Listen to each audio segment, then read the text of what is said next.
I was like, did I already start off with a bad attitude this morning? And you're done. I've been good already. Brandy's like, I've got the power. I didn't do it. I don't know what happened. All right. How many folks do we have on? We good to start or at 10:01? We got things to do today, right? We do. Moving. Okay, so I respect your time. I respect your time too. We all got lots to do. So things that I was just kind of weighing on me is a few different topics, but relationship building and networking and like how that relates to what we do all day, all day, every day, really. I mean, it goes for both of my businesses for sure. So I was just trying to get some different ideas that you guys do. I was gonna, talk about with the family reunion, like that's a lot of why I go there is to meet other agents in different areas and to really develop that sphere of my SOI for whenever I am doing transactions not in Missouri and Kansas, right? This really gets me out there in Florida, Washington, all the different places.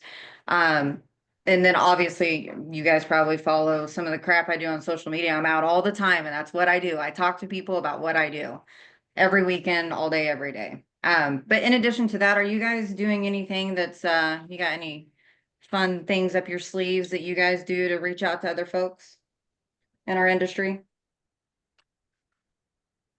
I choke them in the mornings. I go to jujitsu. I actually had a guy ask me about land today at jujitsu, and thinking about building a house possibly. So he's at infancy stage, but it's amazing from our social media what happens, and then they see me there, and then I'm in the room with them working out. And you think about the level, and to your point, Rusty, the level of trust that you build with people and the influence that you have with them when you're working out with them 3 times a week. They know the hard work that it takes inside of that room or whatever environment that you're in. They know the dedication, so they start to understand you and trust you more at that point, and it opens up the door to conversation. You don't start the conversation on day one, but they need to know what you're capable of. So that's so I wherever I'm at, whatever activities I'm doing, I like to sell real estate there too. And you do that with golf too. I hear you guys always talking about like that's where the deals are made and Always, I yeah. know There's always golf. money to be made at the golf course. Somebody needs something out there. Whether it's, I'll tell you a great spot when I go in because you play in a foursome, so there's only three other people you could possibly be playing with, and that's for the next 4 hours. The true talent is when you get there early, and at any event, right? Get there early and be prepared. And when I walk in, it's about the clubhouse. It's about who's in the clubhouse when I get there, and I'll end up having about 20 to 30-minute conversations with different people inside that room as well. They're asking about what's happening in the market. Hey, what do you see going on? Just different things. And then there's a guy that's never going to sell his house that wants to talk to, but that's all right.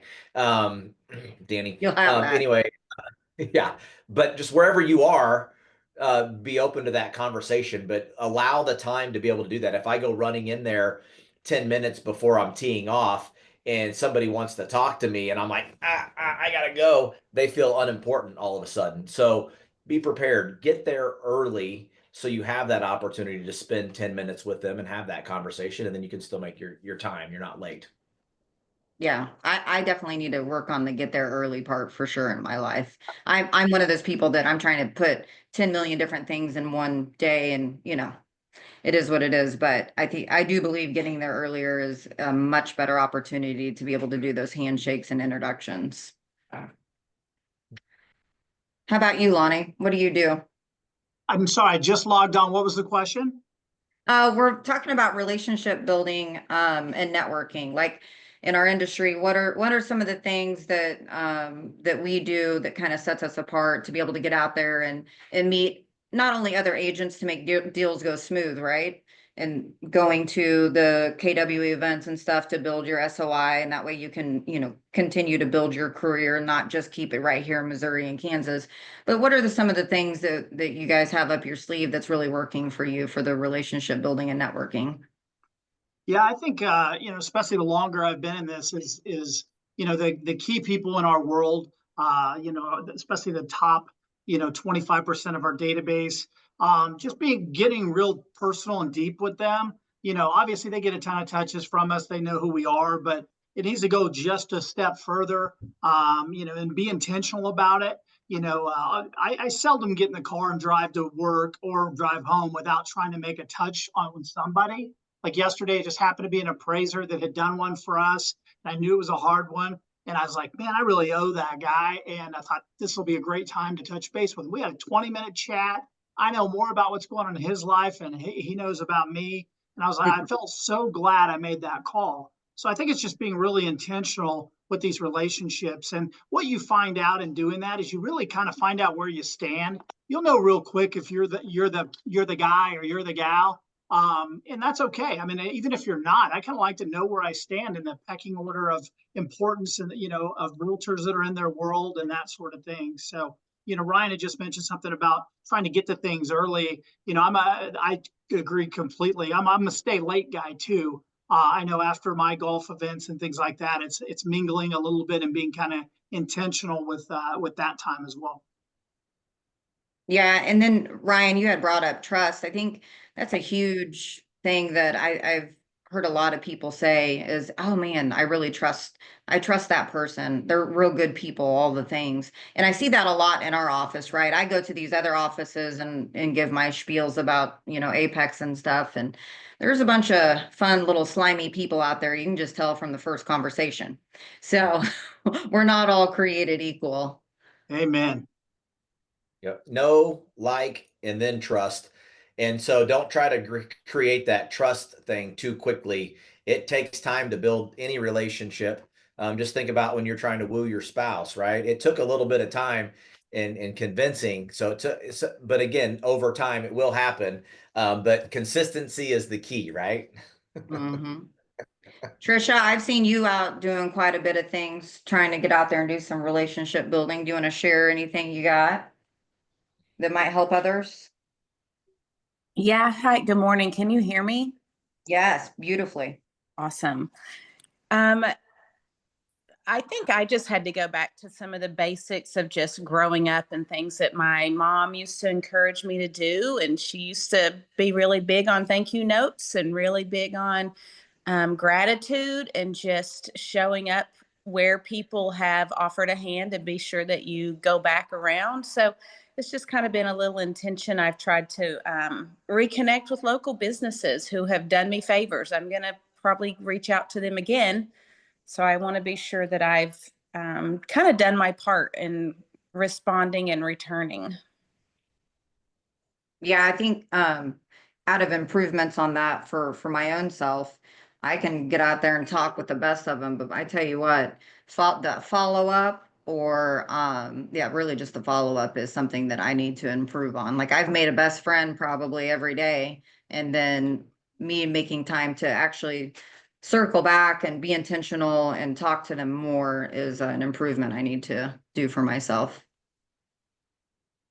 It is just about putting it on the calendar like everything else. And that's just something I've decided to time block in for me. But I just knew that I feel better about myself even when I do it. It's so much fun. I enjoy it. So it's not a burden. So just trying to be in their space, not just bring them into mine. Anyone else on that topic? And if not, we'll move on to the next one. Technology and adaptation. So I sat in on a meeting in Dallas this last few weeks and all the different technologies and stuff that folks are using just kind of to make their life easier, which leads into the next topic of time management. But AI is like, as we watch Paul 5 using Lonnie as examples and all the things. There's like a top 10 list, and I'll share with you guys here in a second of different AI things that you can use. And there's so much out there that you can speak into, and it sends you notes and sends you reminders. Is anyone using any of that AI stuff to help balance and manage their day? We're using Chat. it. We're using it just to help us with scripting ads and things like that at this point. I'm trying to pull up. I've actually used the chat GPT thing a little bit more than I'd like to admit, as it's kind of become that advanced Google thing for me. It's like, okay, I want to put, like my last thing was, how can a private citizen help fill the gaps in senior needs in your community, right? Boom, got a nice list. And then from that list, I was able to generate multiple conversations with people, right? Because, okay, boom, here, actually it did. This isn't just what's in my head. Now I have a list of actually things that are here. So, yeah, that's as far as I've got. It is not coordinating my life by no means. My artificial intelligence is called Carrie in that degree. Because if it left up to Tom, it's all right here in that old brain of his. So that's it. Yeah. Well, I think especially our generation is how we've operated is just up here in our brain. Like we've learned to just we house it, we just remember it, we do it, we wake up at 3 in the morning and oh shit, we forgot to do something, right? Because we didn't have it wrote down or we're not, utilizing the options that we have out there to make our lives better. So what I had learned quite a bit in this conference, other than I may end up purchasing myself a virtual assistant to make my life a little bit easier, it was about all these AI tools that we have out there. And I think the biggest takeaway from that is we really need to start diving into them and see how we can implement them into our lives because they ain't going anywhere. And everyone else around us is going to be learning this stuff really quick, especially these younger kids. And they're going to be able to quick out or push out some of these tasks a lot quicker than us. And, they're using them to create all these fun ads on social media and, all the things. It's just crazy how much is out there. I didn't realize as much as there was. Anyone have feedback on that? Maybe a comment, Rusty. I think the AI is amazing and what it can do and building business plans or marketing plans. It can do all of that. Which can, I don't know about you guys, but it can feel a little scary, like, oh my gosh, is this going to take over? And I can tell you unequivocally, no, it's not going to, because of the first part of our conversation at the top of this call.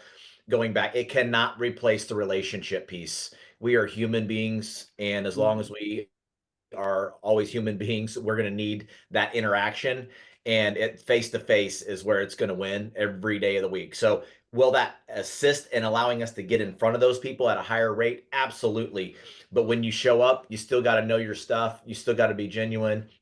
You still got to meet them where they are and help them with their needs. So I think it's, you got to work on both of them together for sure. But AI is something definitely we're working on a little bit to help us organize, but not run our business. It will work for us at the capacity that we ask it to, but it will never take over an opportunity to list people's houses by just sending them a script or whatever, or video that's AI generated to talk to them. They'll always meet with them. I think it's like you said, it's a balance, and being able to adapt to these new tools and bring them into our lives is important. But I do think that's what sets a real he's funny. Nothing will be able to, separate that. Hey, I showed up, I'm here in front of you, I'm trying to build, a relationship with you. I have a client that I've worked really hard in the 150 range, and you guys can all understand what that feels like. And it helps knowing what I know about construction. I was able to get the deal done with the foundation work that needed to be done. But this kid would not speak to me. He only wanted bullet points via text message. And I'm like, okay, well, we got some important decisions to make here. Like, I need to speak. So he had his mom get on the phone with me.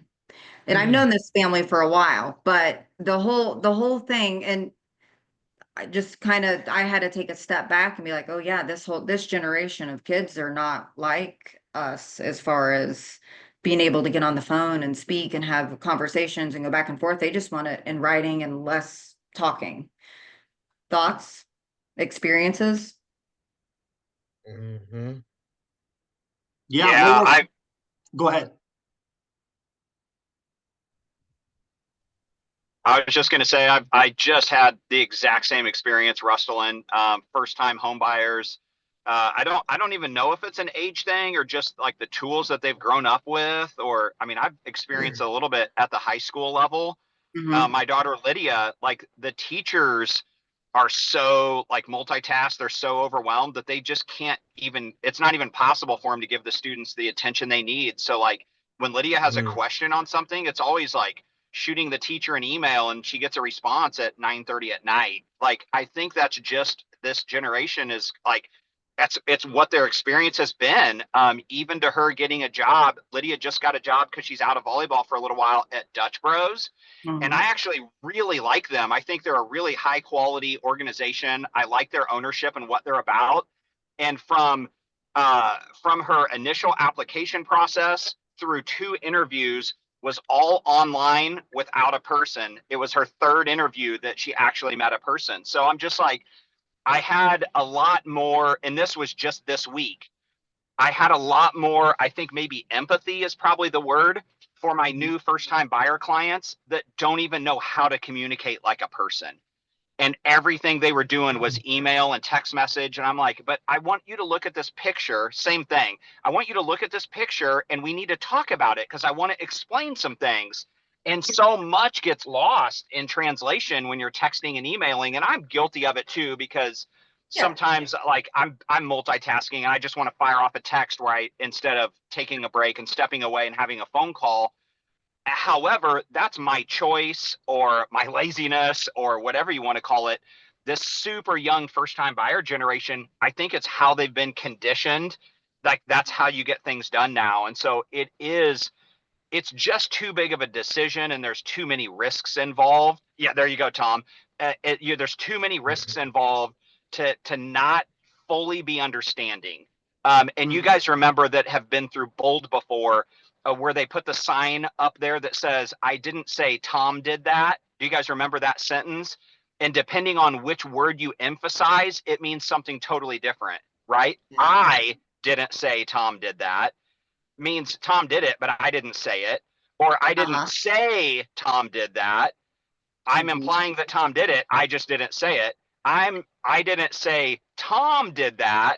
I said somebody did it, but not Tom, right? Like however you emphasize the there's just so much that can get lost. And so you're right, Rustalyn. I think there are times that we really need to bring it home and it's part of our education process is kind of how I'm looking at it is like we just need to teach them that there's certain levels of business that suffices, that works. But then that next level of business requires verbal communication and being able to see facial gestures and body language. And I think that we just have to educate that younger generation on that. Yeah. Mm-mm. What were you saying, Ryan? I was typing in there like we like to, so when we do our consultations, we like to ask our client how they like to be contacted because we want to be able to contact them quickly when it's necessary because sometimes time's of the essence, right? And honestly, and Alex, he'll attest this too. I bet 90% of our clients are marking text now. Okay, that's cool, and we're happy to do that. However, at times we may need to get on the phone with you and chat about a certain situation just so they can make the best decision moving forward. We can just have a much better conversation, but we're happy to text. It's fast. I know you're in and out of meetings, whatever may happen.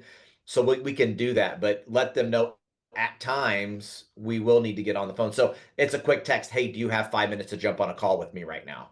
And then get on the phone with them. So just leave that door open because I missed that about 3 transactions ago. Oh my gosh, like 45 minutes of texting back and forth. I could have had a 5 minute conversation and been done with it. And instead I'm still texting at 9:30. I'm like, what am I doing? So just remembering and doing that process, getting clients on board with at times you're going to need to get on the phone with me. Not all the time, but at times. Yeah, I think setting it up like that would have put me in a better successful scenario than just going. I haven't had a client like that yet, so I didn't know. I did know I have children. I get it, but they're not all created equal. So I think going forward on these first time home buyers or whomever, I'm gonna request. Hey, I'm gonna set the expectations like you're saying, Ryan. Yeah, a lot of problems are solved in that first hour with the client and making sure you're a good fit too. Sometimes it's not a Yeah, good fit, and that's okay too. yeah. ready for this transaction to be closed. I see a lot of head nodding. Who else has had any of those experiences?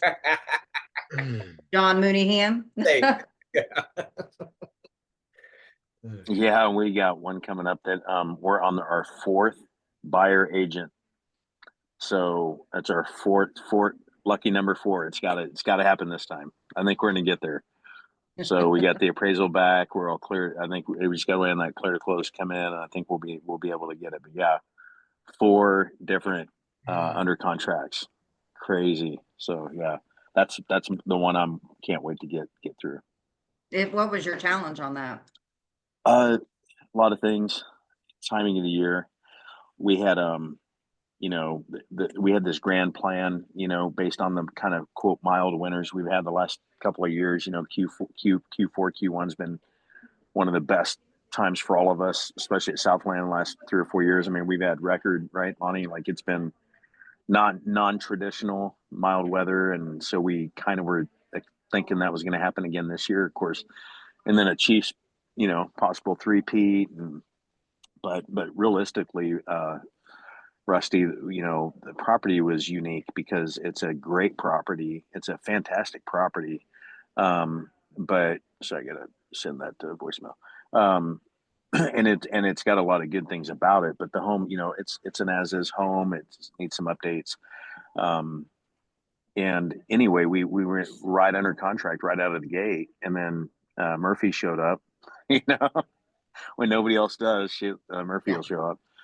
So we had some unexpected challenges that occurred with the buyer pulling out right, last minute before closing, back on market. Then of course, what's wrong with the property type thing, and there's really not, and it just seemed to kind of compound over time. But we just kept ducking and diving, hooking and jabbing, and Right.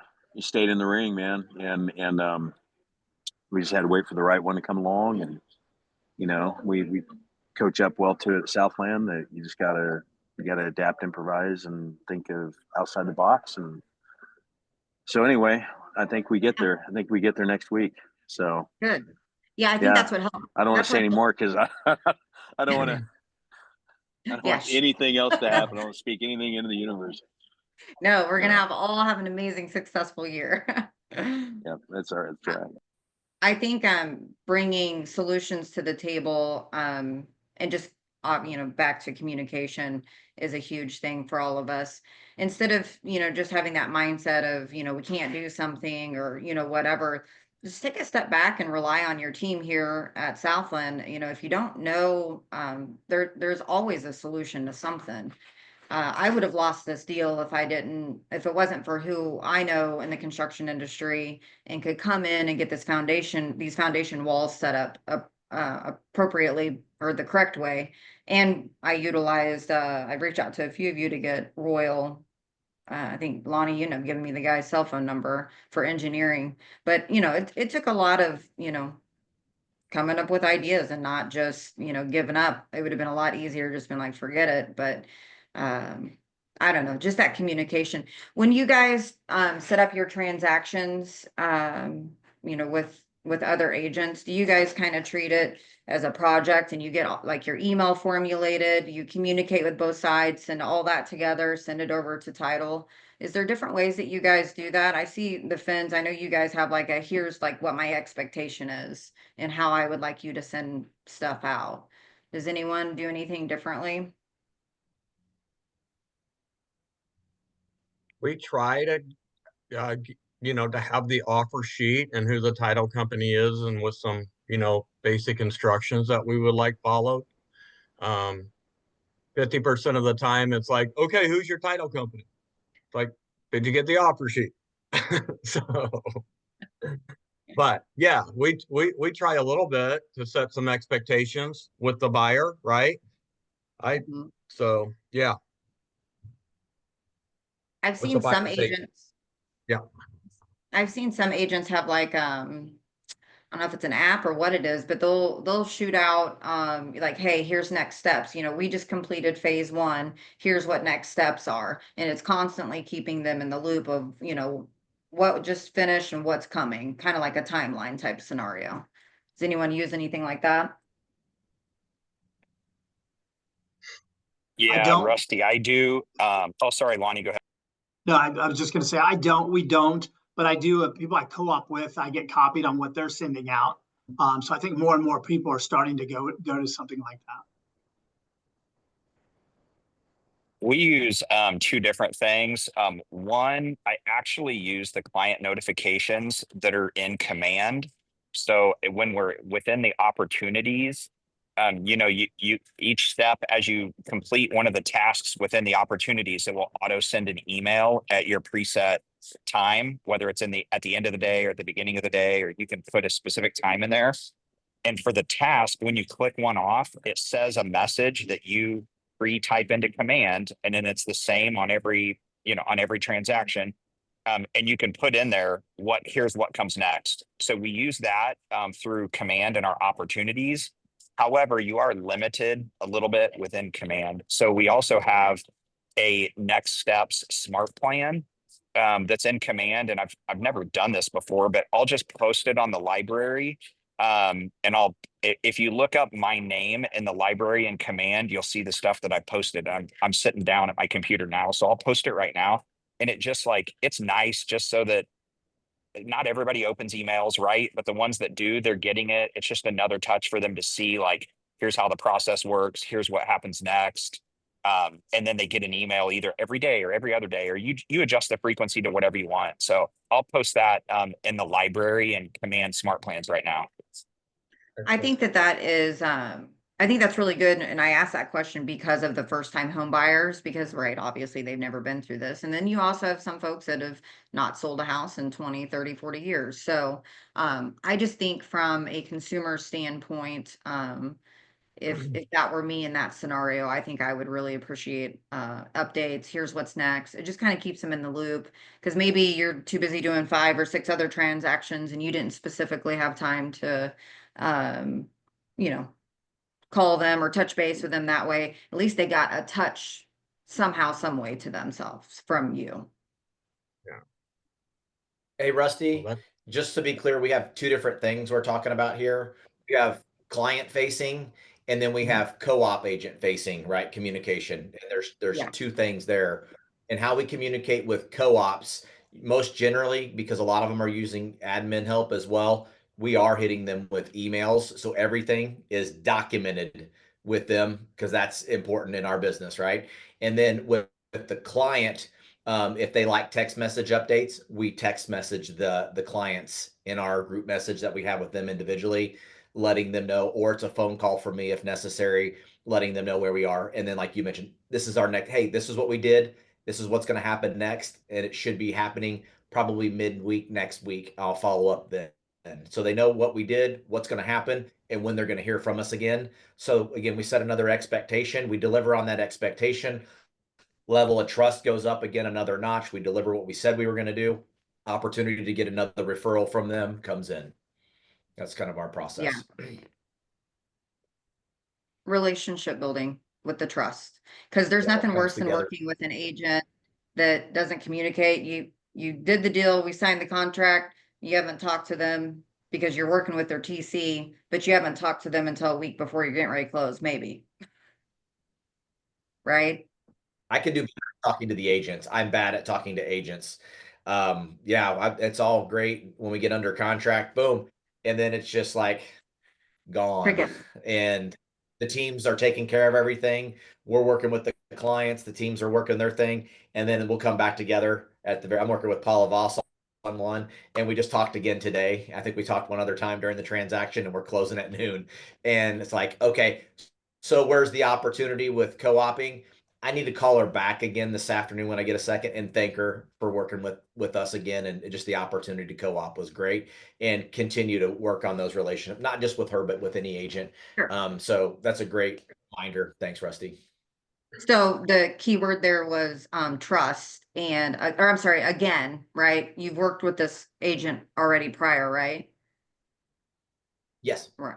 Okay. So that gave you the opportunity not have to speak very much to this transaction, because you guys have worked together before, and you knew if there was, sometimes no news is good news, right? You know, you're making it to the table because you haven't heard from them. Correct. and I know what she's capable of. So my expectation of what she's going to do is pretty high. And she was even traveling during negotiations, but she let me know when she was landing. Forgot to pay my light bill. She let me know when she was landing, and so she would get back with me, which was a little past our expiration time. But I was okay with that because she told me what was going to happen, and she did exactly what she said. So yeah, level of trust was definitely there. Yeah. And vice versa, when we were making an offer in this competitive market, what we were capable of and what we were going to do, and we were very transparent. And so because we were able to deliver that, just like the training we do here, we were very diligent with that. And our, like Tom's, like our offer sheet, everything came in, our communication level super high. When you deliver that, it's super impactful right out of the gate. It's hard not to get noticed with your buyer that you're representing. They're going to be like, this is definitely someone we want to work with if everything is right with the numbers, obviously. Well, yeah, that trust factor is huge because you know that sometimes we don't have control over what our clients do, right? They decided to go buy a brand new Ferrari right before closing or whatever. Like there's some things that, you know, that do happen.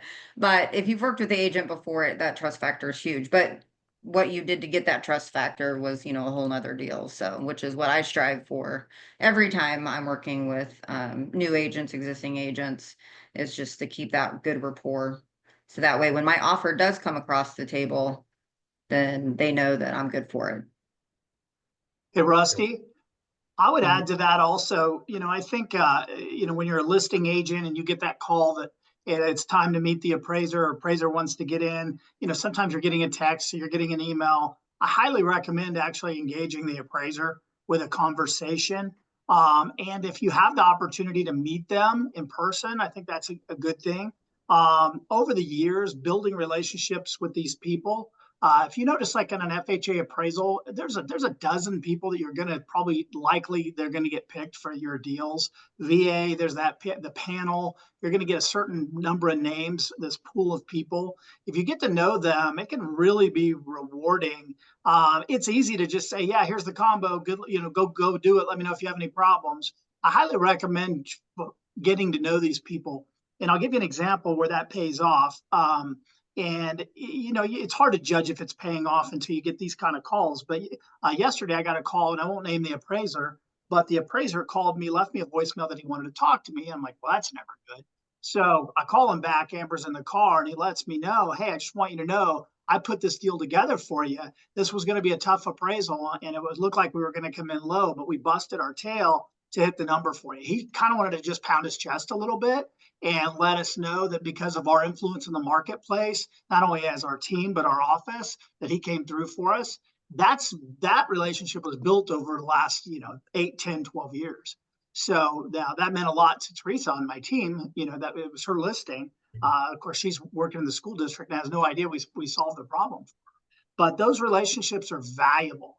And just like when you're going to lose on one, and it happens, we had one come in low last month that we didn't win on. Instead of just calling them every name in the book, how about just saying, hey, I understand how hard your job is, because you will get them again. So there's no reason to create and have an adversarial relationship.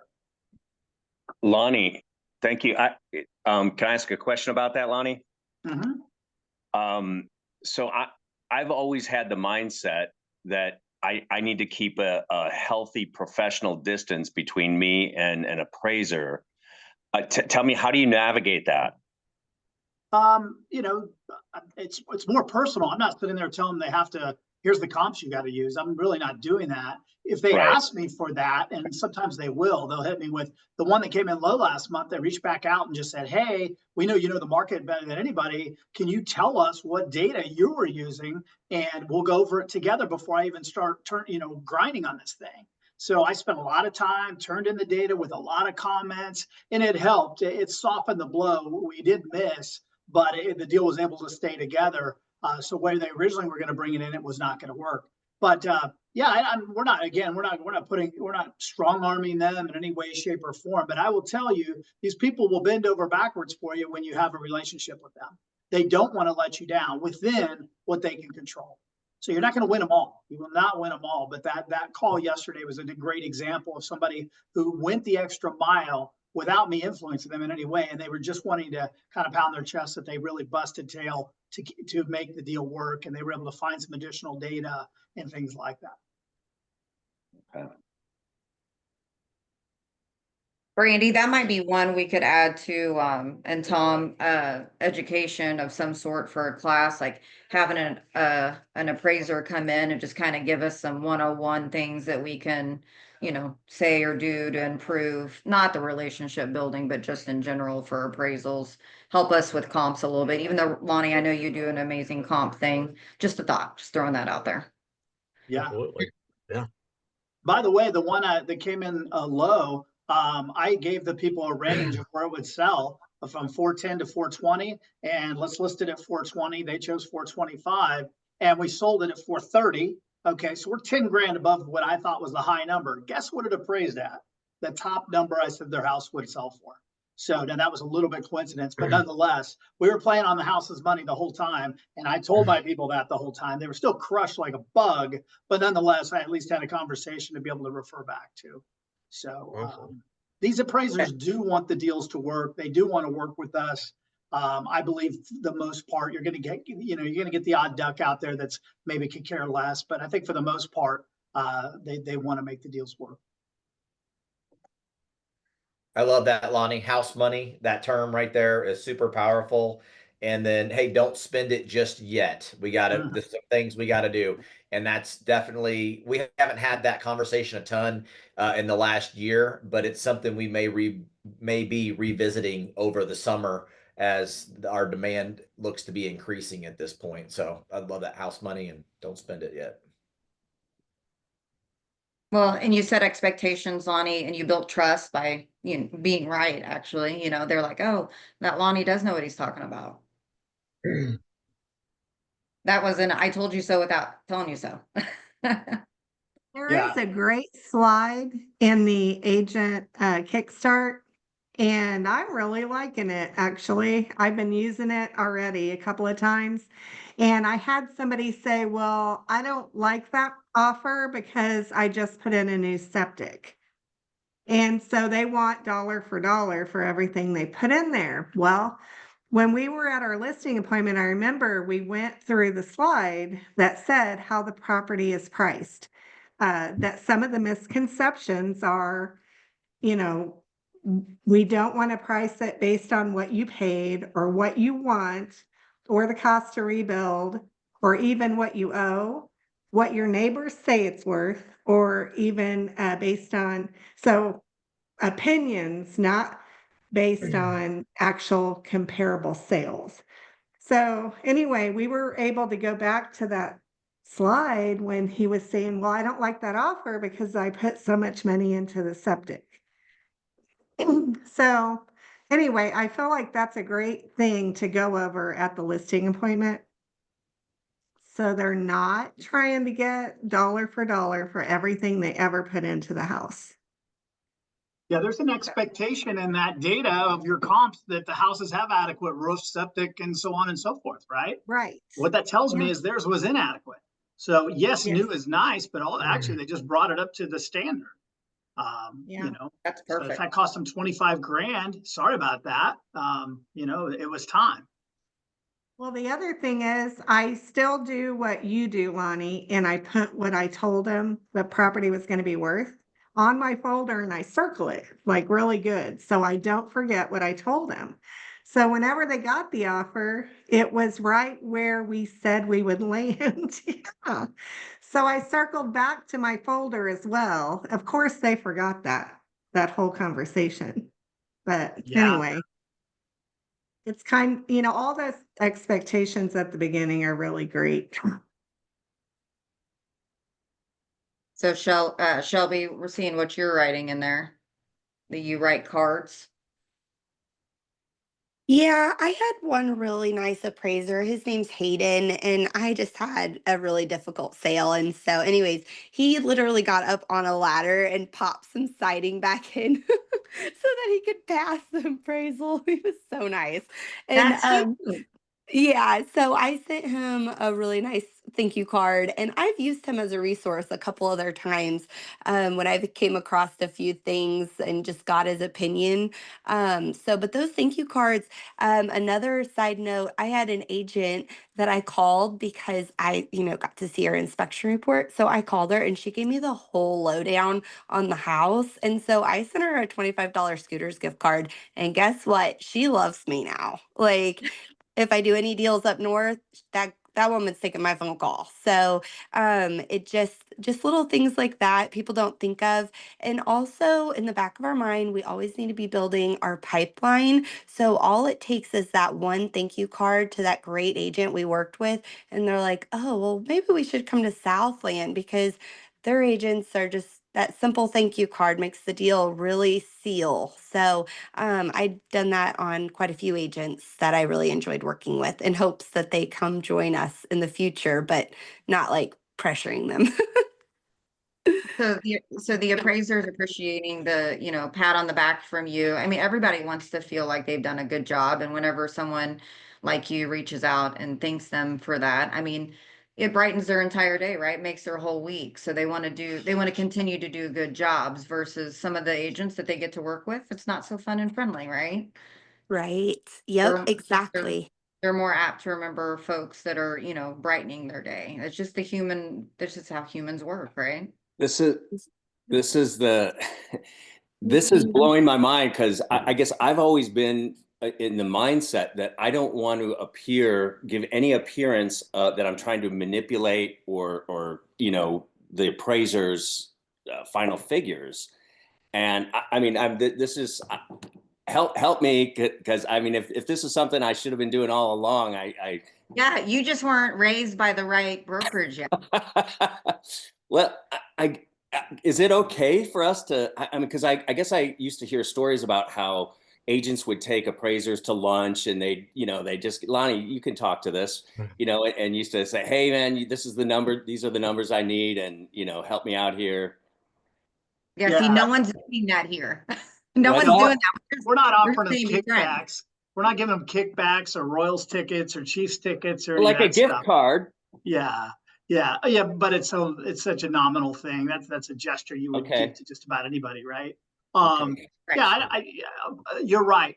First of all, an appraiser has to operate under their own guidelines with their own integrity. At the end of the day, they're not going to let somebody truly influence them outside the boundaries. They have a license, they'd like to keep it. They have relationships with the investors that buy these loans and they deal with those underwriters. That relationship is critical. So if they come in and do you with solid and stretch, there's an underwriting process that's going to smack them anyway. So the question is, do you have a relationship would cause them to just on their own go that extra mile for you? That's the part that I think people miss out on. And then they oh, I hate this lady. When I draw her, it's always a problem. If you start off with that, that's probably what you're going to get. I'm just not willing to do that. My dad taught me a long time ago. They used to have VA appraisers, and there was only a couple that did Cass County, and they were a mess. I mean, a hot mess. They didn't even know where Belton, Missouri was. But my dad was always, he would bite his lip, but he would help them in any way. They would ask for data. Back then, the data wasn't all that readily available. And, and then most of the time the deal would come in and it would work. And if it didn't, he would kill them with kindness. But he said, whatever you do, don't ever burn those bridges with those appraisers. And so I always took that to heart. And then, it took years to really see that really come to fruition. But it'll serve us well. It also serves our company well. I think I saw this on the KW site the other day. We get away from sometimes talking about the foundational things that make Keller a little different, and you can decide better or worse. But the God family business thing is foundational. Then at the local level, we have to uphold that. And I think we then take it a step further, especially as far as supporting each other, helping each other develop their careers and interests and things like that. But I don't know. I think this whole thing's relationship based, whether it's your database, the appraisers, the agents, we're all free agents, right? The relationships are what matter in this racket. Love it. I feel like, David, we owe it to our sellers to try to get them the price that you're under contract for. And by meeting the appraiser, not to tell them how to do their job. And honestly, most of the appraisers I've ever met are very friendly. They want to help. they're open to a conversation. Every now and then I'll run into somebody that's like, hey, don't tell me how to do my job. They'll puff their chest and you just know, okay, cool. And back off. But otherwise, I feel like they're cooperative. They're up for a conversation. And one of the things I like to do, and I'm sure any y'all do stuff too, is I take a picture of the house. I have a one pager. I don't bring more than one page. And it's got a picture of the house, the address really big, what we're under contract at. Then I put some updates and upgrades about the house that they might not notice because they're in there, they're buzzing in, they're buzzing out. So some features about the house. I put some comps that we used when we were pricing the house. So again, not to tell them what to do, but this is how we came to the price we did. And then I like to put something in there like, hey, this house went under contract within 48 hours and we had multiple offers. All of them are above list. There's a lot of excitement. And then on this particular one I'm looking at, it's hard to find small acreage within city limits, wink, wink, like all these little things. Because what happens, and then I throw my contact info at the bottom to say, if you have any questions, please let me know. I'm always happy to help. The reason I'd like to do this is because when they're a lot of these appraisers are out and about, buzzing around, taking pictures, taking measurements, one after the other, and they may not write their report for another week. They might, and so if they take this one pager, hopefully they shoved it in their folder, and when they get there a week later to sit in front of the computer and write the report, I bet you more times than not, they're going to go, oh, she's done half my work for me, and let me see if I can use her comps. Yep. I hear a lot of other agents that do that, and they really come out on the good side of things because you have done a lot of the work and they can utilize that information. I've done that, and I honestly, I don't want to jinx myself because I have a listing coming on, so I won't say it, but I always have taken a one pager. I don't go beyond it. I don't do a picture. That's a great idea, Brandy. And I always take my comps with me and I'll ask them, I'll meet them. First of all, I always go to every one of my appraisals, always, because I think there is a benefit of creating that relationship. Just a face with a name, because you are going to run across that appraiser again in your career. And I just take a one pager that just says the address. That's all that's at the top of it. And then I put all the upgrades that they have done to the property. Again, to that point, they're running all day just like we are. They're running, they're taking pictures, taking measurements, all that kind of stuff. And if you don't, and a lot of times they'll go back to the MLS as well. So you should always put that information in the MLS as well. But I always leave them with a one pager. And I always go, even though I know people are like, oh, you've been doing this for 10 years. I always go, always go. I find, Chris, I think you taught me that five years ago, I'd say. And it was probably one of the best advice I've received. Yep. I always do it. So, Tom, you said you need direction on that situation. I do, guys. Hey, was lucky enough to win a deal, a multiple offer situation in Lee Summit for a buyer. Yesterday, the day before, maybe is when we locked it down. And great deal. House went on the market Sunday. We actually looked at it Sunday. It wasn't on her radar. We looked at it. She loved it. Actually made an offer less than what they were asking, but we were a cash buyer, and they had some terms as far as closing that they liked. They wanted to close in 30 days, but they wanted to give possession 7 days after that, right? So able to put the offer together. We met those terms, went in a little bit low, negotiated up, but still won it below asking in a multiple offer situation.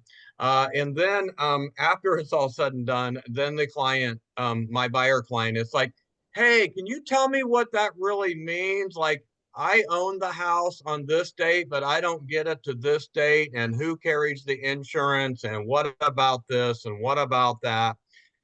Kind of a thing, which is all very legitimate, right? I now own the house, but somebody else is still living in it for 7 days. What does that look like? What is my responsibility, this and that? So I was lucky enough to catch Stephanie in the office the other morning, and she directed me to a document called something to do with possession post closing, right? Well, it says amendment addendum, so I guess it can be used before or after the fact. But I am going to have a conversation with my client later about it. And it really, to me, and I'm just going to be honest, my fifth year in the business, and every situation's different. I've never really come across it's like, oh yeah, sure, we close on this date, you move in on this date. Yes, we're going to make sure they don't mess the property up in between, but I feel like I just not quite sure. Should I go ahead and use that post occupancy thing? And there's a piece of it as I've read it and had Carrie read it, that it says it talks about the seller making a deposit until we get it and stuff like that, which I don't believe is a conversation I can have now. So if anybody has experience with this and kind of wants to, kind of give me some direction. So basically, yeah, we're closing and get possession in 7 days, but now my buyer has questions about, okay, shouldn't I have some assurance there? So there you go. I think you should do that before you close. Well, definitely before we close. Yes. Okay. Because you said so after. But the question is like, okay, the reality is, do I, so I have to have the discussion, an intelligent discussion with my buyer about what that actually looks like. And then am I going to go ahead and say, hey, let's do this amendment, which then is a conversation with the other agent. But then really, what is your guys' experience of asking that seller for, hey, can we have some deposit or something that secures that we get the property in the right condition and all that? And there's a part on there about who's responsible for insurance. It sounds like my buyer is responsible for the insurance. If the house burns down, it probably goes on them, and the other people are responsible on the content, right? While they have the home. But at the end of the day, does my buyer want to buy a house that caught on fire, regardless if there's insurance? So that's just kind of my questions. That's a fine line, and I've handled it a couple of different ways. But you definitely, and please, if anyone's had any other experience, you definitely want to get a renter's policy during that time. I know Allstate, there's a few of them that will write that rider.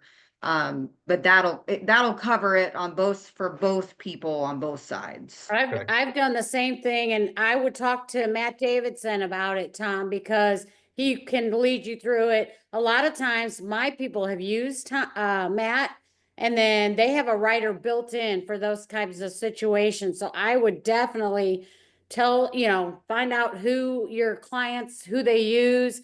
But I would go to Matt today and just say, hey, walk me through this so I understand, even if they're not clients of Matt's. And then whenever you do that, you bring in the other agent and say, hey, here's the person that we're suggesting that you guys work with. It's like, I don't know, $10. It's really it is nothing. Yeah. It is just, hey, we don't want to be sued if something goes wrong. So, even if I always make the buyers pay for it, or, whichever the case is, have them buy it, and then everyone's protected for $10. It's a little bit of inconvenience of paperwork, but. Right. And I would expect your listing agent, I don't know who you're co-oping with, but I would expect them, I would think that they would be expecting that form to be forthcoming. Okay. Yeah, absolutely. Very common. It happens, but your job is to protect your client. So make sure you're doing that. And you know that. So. And I don't even ask the question. I just say, hey, this is kind of what our expectation is. Yeah. Okay. We do. And I've never had anyone. We do most of our deals that way. Yeah. So I almost all my sellers, they're getting at least 2 days to move, sometimes 3. And seldom do I see the possession post-closing document until we get into escrow, and then it'll show up at some point. At that point, it's, in my opinion, you're not going to get a deposit from the seller or anything like that. No. That could have been negotiated, I guess, early on, but what I find is, what I believe is the second the buyer closes on the house, they own it. Therefore, their homeowner's insurance is in force. They have an allocated amount of time for it to be an owner-occupied property, and they can discuss that with their agent. But most people, as long as they're moving in the first 30 days, they have homeowners insurance coverage. The people selling the house, depending on if they're going to another house, there's all kinds of different what ifs. they may automatically have some coverage for their contents as they transition. Those are conversations for their insurance specialist to go through in detail. But in theory, the second you close on a house, let's say you were going to get the keys at 5 and you close this morning and it funded at noon and you get the keys at 5, it burns at 3, your house burned down. Okay. And you own it. So this is no different really for all, but you just have more days involved. Yeah. I don't see the level of risk. I mean, I guess there's risk with everything. If these people move out and tore it up on the way out, it's no different than somebody vandalizing something you own, a house, a car, or anything else. They vandalize your property. But in all the years we've been doing this, I guess I get really lucky, but I have no more problems with post-possession than I do with any other aspect of the sale. Agreed. And I've had it before, Tom, where people are in a pickle moving into a property and they have asked to move belongings in prior to closing. And you can do the same thing. Talk about renter's insurance if anything happens to their property. I know you're shaking your head, Ryan, but sometimes it happens. Don't do it. So Don't do it. I just did. Don't do it. ask your insurance agent about that too, Tom. Awesome. All right. Good deal. Thanks. Yeah. Yeah. So Good question, Tom. Dropping like a to pod. know- Yeah, drop a pod in the driveway with their stuff in it. That's what that is really like to do. I'd I have like no to know problem what with the their percentage pods of at people's the end of the houses drive. burning down. We have about 3 minutes left and then we all need to get out there and sell some houses today. But do what? Oh, did you have a question, Lonnie? I was just going to throw something out real quick. I'm going to step into a closing, but our agent kickstart program, Brandy and Sandy have really got this thing going with 33 people that have set it up, and we can track your progress through the modules. We see all of that, and we have some people that are jamming through it and some are just kind of getting started, and that's great. I mean, the early adoption has been better than we expected. The goal by the end of May is that 50% of our office has started through that process. So we're at 33, we need to be at 63. If anybody's on this call that is yet to at least do the registration piece, can you raise your hand and be sure you get that done for us? Is that cool? And by the way, I'm raising my hand. I had done it as a guest, but I actually don't have an account in my name, as it turns out. So, but You mean well. Go ahead.